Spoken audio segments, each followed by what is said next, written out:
Mi ne smijemo obezglaviti kanton. Mi ne smijemo ostaviti kanton bez strukture vlasti i ja građanima poručujem da slobodno, mirno spavaju onog trena kada odluči Ustavni sud jednu ili drugu odluku.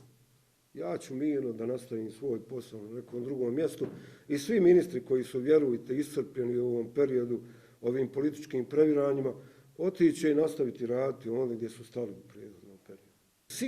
Sigurno da će se neke stvari dešavati, pazite, uvijek je jutro pametnije od večeri.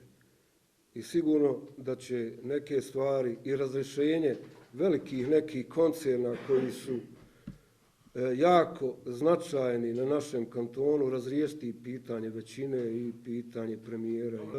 Ne bih spekulisao ništa, uvijek treba sačekati, vidjeti šta će se dešavati u budućnosti, ali sigurno kanton neće ni jedne sekunde biti obezglavljen.